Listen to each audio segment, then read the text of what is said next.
Hola, soy Guillermo Torres Quiroz y esta es la videocolumna de esta semana. Vamos a platicar de temas internacionales, cómo está China, cómo están los Estados Unidos, qué está pasando en América Latina y las implicaciones políticas, porque esta columna es de política. Obviamente también vamos a platicar un poco de lo que pasó en la OPEP.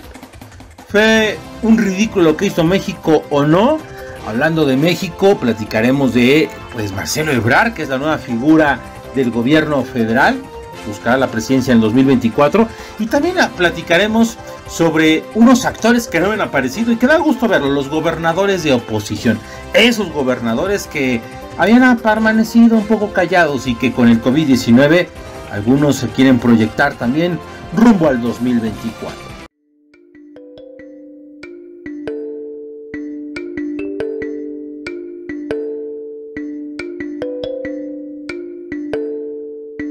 Con el tema de el COVID-19, pues hemos visto que ya hay más de 2 millones de seres humanos contagiados y que la cifra de muertos es cada vez más terrible sobre esta pandemia que todavía no encuentra vacuna. Y obviamente hay implicaciones en el mundo sobre lo que está pasando con esta enfermedad. Y muy específicamente hay impactos políticos. ¿Cuáles son los impactos políticos que estamos viendo en estos tiempos? Bueno, pues hay que ver el caso de los Estados Unidos. Estados Unidos, hay que tomar en cuenta, es el país que tiene el mayor número de contagiados en este momento. Estamos hablando de 600,000, 700,000 contagiados y una cifra de casi 30,000 o un poquito más de 30,000 muertos. Estados Unidos, la primera potencia del mundo, pues tiene también la capacidad económica para poder hacerse las famosas pruebas. Por eso también los números son más escandalosos e incluso superan al caso chino, que mucho se habla que China ha escondido información, pero ahorita platicaremos de eso. En el caso de los Estados Unidos, las implicaciones políticas tienen que ver con Donald Trump. Y es que el presidente de los Estados Unidos, que busca la reelección en noviembre de este año, ha tenido que enfrentarse a que el sistema de salud no es tan eficiente como se esperaba en algunos lugares donde se ha convertido el epicentro del COVID-19. Me refiero principalmente a Nueva York, donde los casos han estado por los cielos y que de alguna manera han orillado al gobierno de Donald Trump a tomar algunas medidas extremas. Y esto también se vio en el caso del Partido Demócrata. El Partido Demócrata estaba llevando sus elecciones primarias para seleccionar candidato. Ya John Biden estaba a la delantera, atrás de él Bernie Sanders, y había una competencia entre ellos. Y bueno, ante esta desgracia del COVID, Bernie Sanders, este senador independiente de Vermont que está afiliado al Partido Demócrata por necesidad, no por gusto, decidió declinar su candidatura y apoyar con todo a Joe Biden y así hacer más dura la competencia en la elección presidencial en los Estados Unidos. Y es que hay que recordar que Bernie Sanders es un político distinto en los Estados Unidos. Es un hombre de izquierda, incluso promotor de lo que era llamado el socialismo demócrata. Y es que Bernie Sanders es aficionado al gobierno de Venezuela, al gobierno de Cuba. Y bueno, una candidatura de él hubiera sido perfecta para la narrativa de Donald Trump. Pero bueno, ya con Joe Biden, el ex vicepresidente de los Estados Unidos en el periodo de Barack Obama, las cosas se pueden poner interesantes y precisamente la pandemia será un elemento en esa narrativa. Ante eso, el propio Donald Trump ha hecho algunas acciones que van a buscar que su voto duro se mantenga con él.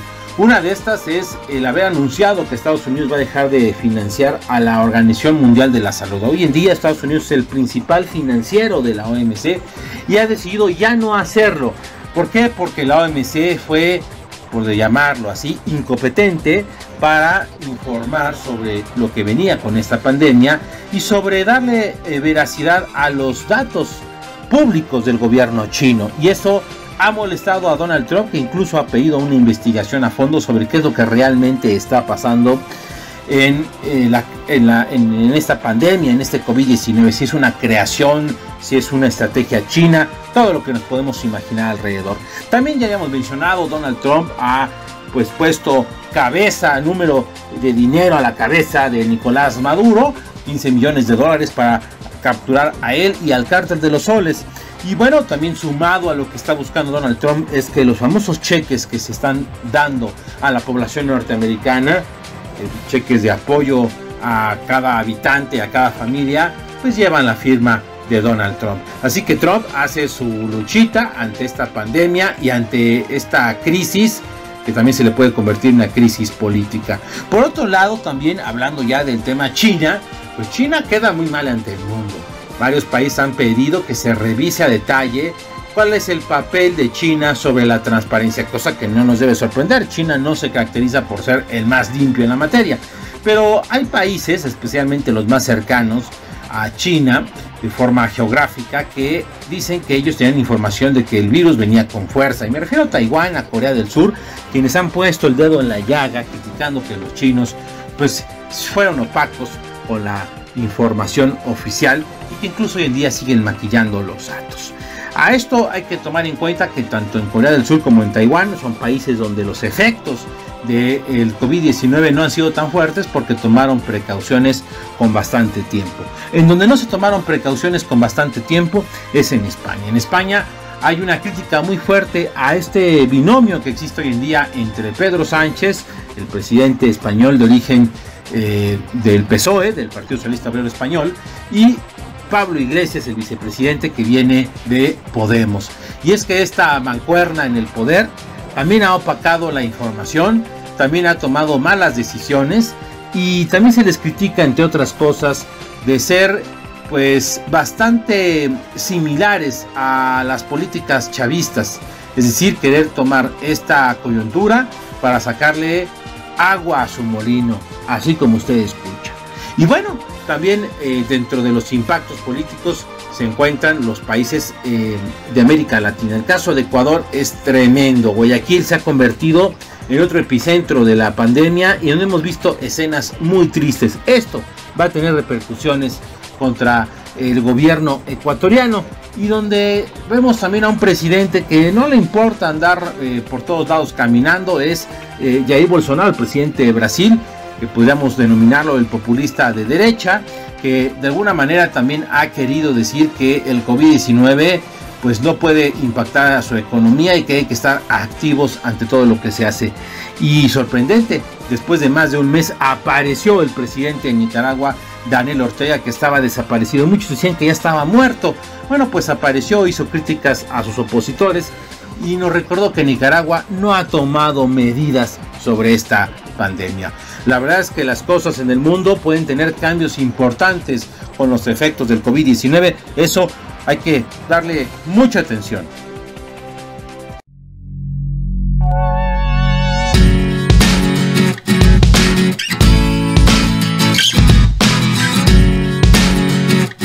Y bueno, en el caso de México ha aparecido un personaje que no hay que dejar de tomar en cuenta. Me refiero a Marcelo Ebrard. Y es que desde que se decretó la segunda fase de emergencia, pues quien tomó, digamos, el liderazgo dentro del gabinete y de forma externa ha sido el canciller, el titular de Relaciones Exteriores, Marcelo Ebrard Casaubon. Hay que recordar que Marcelo Ebrard, pues no es alguien que haya estado cercano a López Obrador en sus inicios políticos. Hay que recordar que él es alumno, discípulo de Manuel Camacho Solís, y que después el propio Ebrard, como jefe de gobierno, tuvo que ceder la candidatura en 2012 a la presidencia del PRD para el propio López Obrador. Eso sí lo recuerda López Obrador, pero Ebrard durante algún tiempo pues tuvo un rompimiento también con el López Obradorismo, tanto que cuando Ebrard estuvo en París no tuvo comunicación con López Obrador, al que se reencontró después para que este lo invitara a la campaña presidencial del 2018. Ahí es cuando Ebrard empieza a tomar algo de protagonismo. Recordemos que llega al gabinete ya cuando es presidente electo López Obrador. La propuesta original era el senador Héctor Vasconcelos, y bueno, pues al poner a Marcelo Ebrard, pues sabíamos que una figura de ese tamaño pues iba a buscar la presidencia en el 2024. ¿Y qué es lo que ha pasado con Marcelo Ebrard? Bueno, pues Marcelo Ebrard con esta crisis pues parece que va a tomar un liderazgo. Ojo, es demasiado pronto para el 2024 y podríamos ver dos posibles escenarios. O Ebrard toma mayor fuerza y se convierte realmente en la figura de liderazgo que necesita alguien abajo de López Obrador, o se quema y los morenos puros lo hacen añicos en ese traspaso.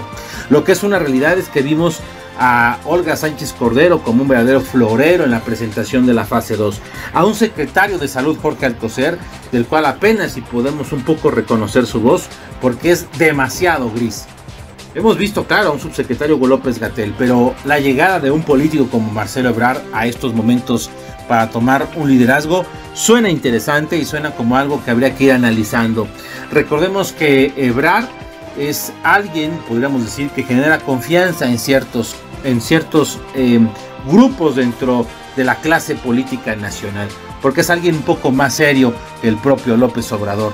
Pero también sabemos la agenda de Marcelo Ebrard, una agenda que se identifica con temas polémicos como estar a favor del aborto y las uniones de personas del mismo sexo. Vamos a ver cómo se acomoda esto en el mundo del COVID-19 y qué tanto realmente Marcelo Ebrard se convierte en esa figura que necesitaba la cuarta T para ir recuperando terreno después de lo que hemos visto en estos primeros momentos.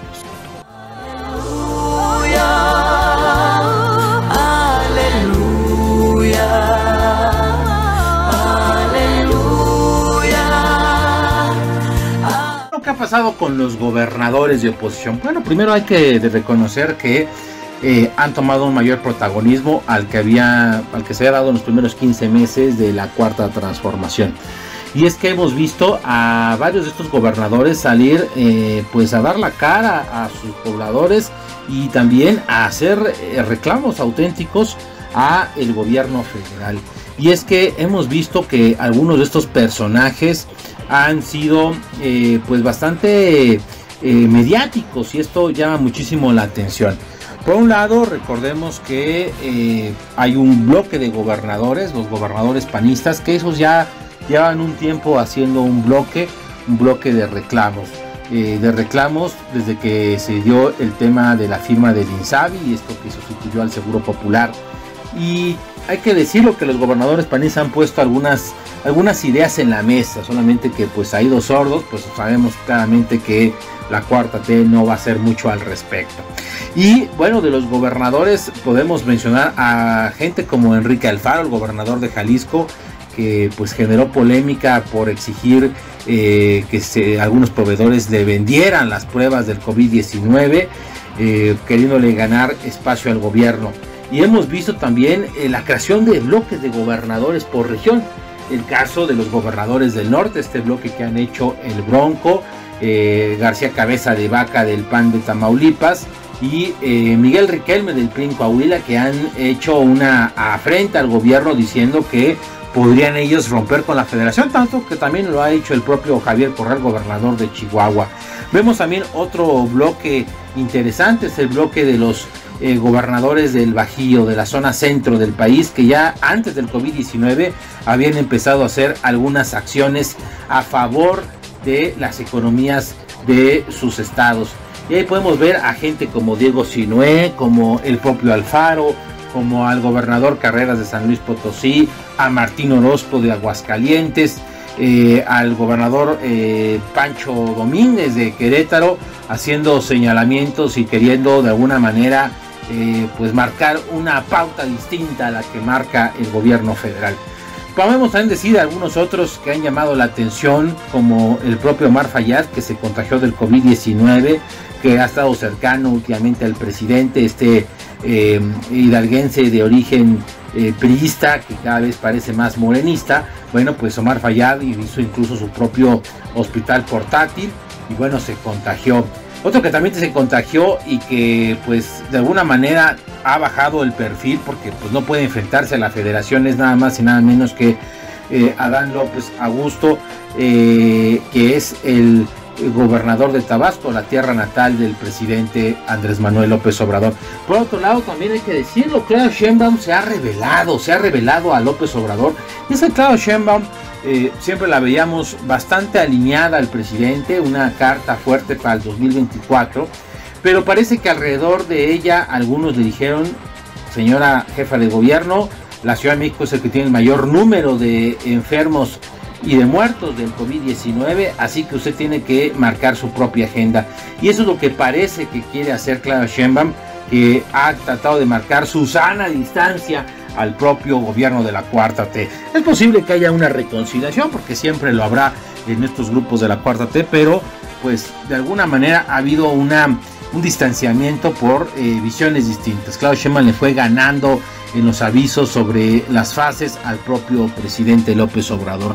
Hay casos también como el de Jaime Bonilla, que bueno, fue de pena ajena. Jaime Bonilla, el gobernador de Baja California, que quiere ampliar su gobierno, bueno, pues tiene una crisis en Tijuana, una crisis que nadie puede dejar de evidenciar, como lo hizo el comediante Eugenio Derbez, el cual evidenció la falta de atención y de cuidados y principalmente de material, que es lo que están reclamando todo el servicio médico de este país, que no hay apoyo en esa materia. Y bueno, pues ¿cuál fue la respuesta? La respuesta fue muy clara y sencilla. Primero decir que era una fake news y después reconocer, y luego sale el gobernador a decir que se están muriendo como moscas los propios doctores. Otro que también, híjole, es para ponerlo en el libro de los comentarios absurdos, y que ya lo dijimos en este espacio, es el propio Miguel Barbosa, gobernador de Puebla, cuando había dicho que los pobres no se podían enfermar de COVID-19. Puebla está en los primeros 5 estados con mayor número de contagiados, y pues hay que decirlo, pero no tiene mucha eficiencia las palabras de Barbosa. Otro también gobernador que ha tratado de marcar su agenda muy a su estilo y muy en su zona es el propio Mauricio Vila de Yucatán, el cual también ha tratado de hacer acciones un poco más duras, al igual que Clara Pavlovich, la gobernadora priista de Sonora, que también ha tratado de ser un poco más estricto en las salidas de la población ante este COVID-19. La verdad es que llama la atención la aparición de muchos de estos gobernadores que habían mantenido un bajo perfil. Hay que decir que hay otros que lo siguen haciendo, que siguen manteniendo la cabeza un poco agachadita, porque tienen miedo a perder su presupuesto. Especialmente podríamos decir algunos gobernadores de Morena y gobernadores del PRI, que cada vez son más prietos en lugar de morenos. Y bueno, pues para este tema de los gobernadores hay que también tomar en cuenta un detalle importante. Algunos van a renovar gobernaturas en el 2021 y por eso de alguna manera la urgencia de tratar de mostrar una agenda particular, y otros buscarán ser fuertes aspirantes a la presidencia de la República en el 2024. Y bueno, amigos, para terminar esta videocolumna, pues yo los dejo a una reflexión sobre lo que está pasando, sobre la importancia de cuidarse, pero también hay que tomar en cuenta este punto político. Y es que Andrés Manuel López Obrador ha dejado de ser el foco de atención, y sus mañaneras han dejado de tener la misma atención por una situación. Y es que la atención del mundo está en el COVID-19. Los mexicanos están preocupados por qué va a pasar, si van a perder su trabajo, si se van a perder los ciclos escolares, si va a haber recuperación pronto o no, si su familiar va a estar enfermo o no va a estar enfermo, si el gobierno tiene la capacidad o no. Es increíble que en estos momentos el propio presidente solamente piense en él. Como anillo al dedo ha dicho que ha quedado esta pandemia, y parece que es cierto para él, porque es para demostrar que él está viendo por los suyos. Eso fue el resultado del triste mensaje que nos regaló el 5 de abril. Está viendo por los suyos y no por todos los mexicanos. Sigue con la polarización, y eso hay que tomarlo en cuenta. El presidente está desesperado, quiere ser la estrella principal del show, como lo ha hecho en los últimos años. Pero ojo, en estos tiempos hay que realmente pensar en un cambio de estrategia del presidente si quiere tener el dominio en el 2021. En futura videocolumna hablaremos de los escenarios a mediano y largo plazo. Les recuerdo que tienen todos que estar sumamente protegidos ante esta pandemia. Un fuerte abrazo a todos los médicos, enfermeras, a todo el cuerpo médico que está ahí cuidando a los mexicanos. Y recuerde usted que me escucha en esta ocasión que les mando un fuerte abrazo, un fuerte saludo. No dejen de escucharme todos los lunes a las 7:30 de la noche aproximadamente en el 90.5 de FM, Cadena Nacional Grupo Imagen, tercera emisión de Con Esteban Arce. Y también les recuerdo ir a Radio Anáhuac y bajar los podcasts Realidades y Coyunturas. Excelente semana.